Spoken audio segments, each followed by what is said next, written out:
Okay, so I've managed to track down those guys from Spiral Arm Studios to talk about Maelstrom's Edge. I'm here with John. John, tell us about the game, mate. Well, we call it a squad-based skirmish game. It's not a skirmish in that you activate individual models, but it's sort of small units that you activate, and when you activate them, you get a wide range of tactical choices, so that's why we call it squad-based skirmish game. It's about 20 to 30 models per side, and it uses cool little suppression tokens that are reminiscent of an old game you might have played back in the day, not going to say it. Yeah, I don't know. Now, you guys have been at this game for a long time. Can you tell us a little bit about the history and where the game came from? And yeah, I mean, we have been working on it for like over 3 years, and it definitely came from the fact that it seems like a lot of games, science fiction-wise, are doing skirmish, straight skirmish, and there's, of course, the big boy 40K, which is like a huge game, but nobody's doing sort of like 20 to 30 models, you know, which is like what 40K used to be years and years and years ago, and it's easy to paint, easy to play, easy to model, you know, you get the force, and it's not going to take you months and months to buy or paint. So we said, why isn't anybody doing this? And that was before Kickstarter even started. And so we started on this crazy journey to make this game, and it's taken us a long time, but we're finally here. Yeah, no, I've been having a little bit of a closer look at this game, and it's very, very clear that you guys have seen things that you didn't like and addressed them to try and make a game that was very, very well balanced from the start and played in a very slick and elegant way. Yeah, that's the attempt. I mean, we have a lot of stuff that's just like, having seen what other games do, like our bases on our models have little notches to make a front and rear arc. So instead of having to paint the lines down the side of the base, you have it right there on the base already, which, you know, that makes it great. So that allows us to have sort of front and rear arc on a game, which, you know, promotes tactical play of getting around the back and shooting at people behind them, which, you know, is what you want to do in real warfare. So now the game's on Kickstarter. Yes. It launched today? Yesterday morning. So what do they need to search for on Kickstarter to get the...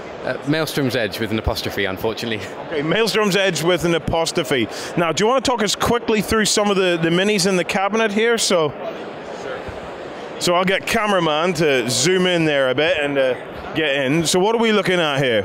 So this is the Empyrean Foundation faction. This is sort of humans who use a lot of robots. They're a faction who specialized in terraforming sort of worlds beyond the reach of the Maelstrom. As a result, all of their competition has been obliterated from the Maelstrom, destroying the heart of humanity.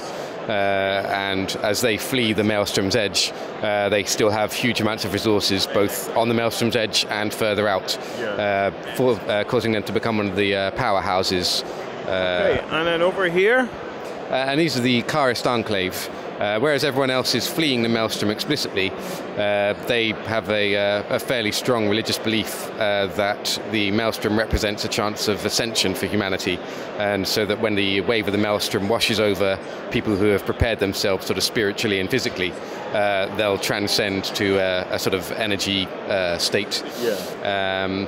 They base that belief on their founders being the only ship that escaped the very early clutches of the Maelstrom, in which they were bathed in a sort of light Maelstrom energy, which rather than being destructive gave them sort of almost hallucinogenic effects, which sort of revealed this path to them. But of course, everyone else in the galaxy think that's crazy. So. Yeah, and everything is hard plastic. Absolutely everything is hard plastic. We're not using any other materials, and every model that we've shown photos of is a production model. There's no prototypes being shown. And this last faction over here? This is our cabinet of alternate paint schemes. So there's a lot of scope for blue on blue action. Yeah. Every faction has been designed to have a lot of reasons for internal conflict. So the Empyreans obviously will have their sort of competing franchises within, which will have very different objectives. The Karist Enclave will have some that think they should be spreading by the sword, and some that think it should be sort of more diplomatic means, and then the sort of weapons and things they release to do that. Yeah. One of their principal weapons are the creatures here, the angels. Yeah, these guys are, here. Fairly funky aliens that eat a sort of energy in space, which has basically been heavily disrupted by the Maelstrom.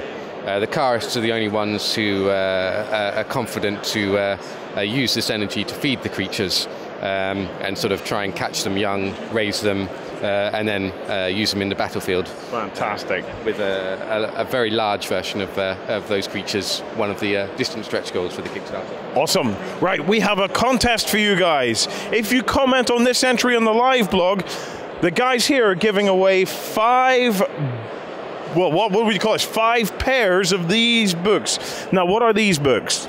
They are the first 2 novels for Maelstrom's Edge. It's called Faith and Sacrifice, written by 2 authors that are here today, actually. And they give you a great glimpse into the depth of the backstory that we have for this universe already. Absolutely. Well, guys, best of luck with the Kickstarter. We hope you nail it. Guys, if you want to be in with a chance of winning a pair of these books, you better get commenting.